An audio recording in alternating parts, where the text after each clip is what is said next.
एवं ही दहशतगर्दी हो रही है, वजह क्या है? जम्मू कश्मीर की धरती पर ही कुछ ऐसे गद्दार मौजूद हैं जो देश से गद्दारी कर रहे हैं। हैरानी की बात तो ये है कि इनमें 5 पुलिसकर्मी, 1 शिक्षक कर्मचारी भी शामिल हैं। खुफिया जांच में पता चला कि ये लोग पाकिस्तान की खुफिया एजेंसी ISI और आतंकी संगठनों के साथ नेटवर्क में है। तो पहले इनको जो लोग अंदर मौजूद हैं उनको ही जो है पकड़ना होगा, उनको ही रोकना होगा। बाहर वाला जब तक कुछ नहीं कर सकता जब तक अंदर लोग मौजूद ना हो। मीडिया रिपोर्ट्स के मुताबिक इन सभी 6 सरकारी कर्मचारियों के नाम मोहम्मद रफी बट, लियाकत अली काकरू, अब्दुल हामिद वानी, जाफर हुसैन बट, शौकत अहमद खान और तारिक महमूद कोहली है। पाकिस्तान हमेशा हमने देखा है कि कश्मीरी बहन भाइयों के शाना बिशाना हमेशा डट कर खड़ा रहा है। हम सिर्फ moral support, diplomatic support, political support, हम तो एक पॉलिसी प्रैक्टिकल सपोर्ट देना चाहिए अभी ये कश्मीरियों को। अगर हम चाहे ना छीनना तो ये तो 5 मिनट का काम है। हाय ऐसे ना तो 5 मिनट 4 जंगे करके देख ली हमने। हमारे वहाँ मुजाहिद बैठे हुए हैं लड़ने के लिए,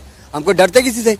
अगर तुम्हारे में इतना हौसला है तो उसका मुकाबला करो, आगे पता लग जाएगा। मोदी की पॉलिसी के बारे में किस चीज की कंफ्यूजन है? वो तो पहले दिन से मुसलमानों के खिलाफ है। ग़ज़वा हिंद अगर हमारी जिंदगियों में हो जाती है तो आप ये जो भारतीय मुसलमान है उनको कहाँ खड़ा देखते हैं? भारतीय मुसलमान अनफॉर्चुनेटली उनका कोई फ्यूचर नहीं है, उनको ज़िबा कर दिया जाएगा। पाकिस्तान हमेशा हमने देखा है कि कश्मीरी बहन भाइयों के शाना बिशाना हमेशा डट कर खड़ा रहा है। आपकी नज़र में अब इस हिकमत अमली को मज़ीद किस तरह से मौसर बनाया जा सकता है और कश्मीर की आवाज़ किस तरह से हम मज़ीद मौसर अंदाज में दुनिया तक पहुँचा सकते हैं? देखिए, जहाँ तक मसला कश्मीर का ताल्लुक़ है, ये मामला को पाकिस्तान और हिंदुस्तान के दरमियान नहीं है। ये मसला 2 करोड़ लोगों की ज़िंदगी और मौत का मसला है। पाकिस्तान ने मसला कश्मीर के हवाले से मुख्तलिफ अदवार में बड़ी मेहनत की है और बड़ी भरपूर आवाज़ उठाई है, लेकिन इस सारी बात के बावजूद ये बात समझना चाहिए कि कश्मीर को कायद-ए-आज़म अलैहि रहमत ने पाकिस्तान की शारक करार दिया है और उसका मतलब ये है कि पाकिस्तान की जोग्राफियाई, पाकिस्तान की इक़्तिसादी, पाकिस्तान की माशी, पाकिस्तान की दफ़ाई जो ज़िंदगी और मौत है उसका रास्ता कश्मीर से होकर आता है। इसलिए पाकिस्तान एक बैनुल-अक़वामी तौर पर तस्लीम शुदा फ़रीक है। बदकिस्मती से पाकिस्तान सियासी क़यादत की और सियासी कायदीन की कोई गलत हिकमत अमली के नतीजे में इतना कमज़ोर हो गया है, इतना गैर मुस्तहकम हो गया है कि एक कमज़ोर पाकिस्तान जो है वो कश्मीर के मसले पर कोई ताकतवर आवाज़ नहीं उठा सकता। ये बात समझनी चाहिए। इसलिए हम ये समझते हैं कि पाकिस्तान को अपनी ज़िम्मेदारियों के मुताबिक हुकूमत पाकिस्तान को अपना किरदार अदा करना चाहिए, हिंदुस्तान का रास्ता रोकना चाहिए, कश्मीरियों को एतमाद में लेना चाहिए और ऐसी पॉलिसी वज़ा करनी चाहिए कि जिसमें हुकूमत और अपोजिशन की तफरीक ना हो, बल्कि मसला कश्मीर पर सारी कौम मुत्तफ़िक हो। और कौम मुत्तफ़िक है, अल्लाह का फ़ज़ल है, कौम मुत्तफ़िक है। 5 फरवरी को आप देखते हैं कि सारा मुल्क कश्मीरियों के साथ खड़ा होता है। तो ये बहुत बड़ी कामयाबी है तहरीक आज़ादी की कि पाकिस्तानी कौम जो है वो कश्मीरियों के साथ है। लेकिन सियासतदानों को अपना मुहासबा करना है, ख़ास तौर पर कश्मीर के हवाले से भी और पाकिस्तान के दाखिली मामलात के हवाले से भी। कश्मीरियों के और पाकिस्तानियों के जो ताल्लुकात हैं वो सदियों से मुहीद हैं। इनको ये 4 साल या ये 7 दहाइयाँ ख़त्म नहीं कर सकती।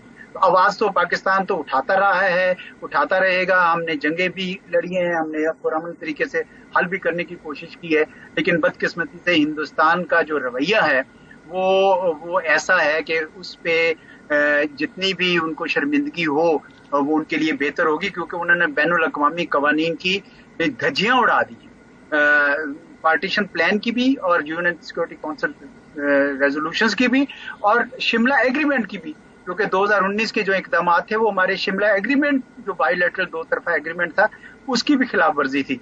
अब बात ये है कि क्या पाकिस्तान को क्या करना है इसका। देखिए, पाकिस्तान ने हमेशा ही ये जो कर सकता था किया है। आपने देखा कि हमने अपने सफीर भी वापस बुला लिए, वो तजारत जिससे थोड़ा बहुत फायदा होता था हमने वो भी बंद किया, क्योंकि पाकिस्तान ये चाहता है कि ये आवाज़ सारी दुनिया सुने कि वहाँ पे क्या हो रहा है। और मैं आपको बताऊं, दुनिया में आवाज़ें उठ रही हैं।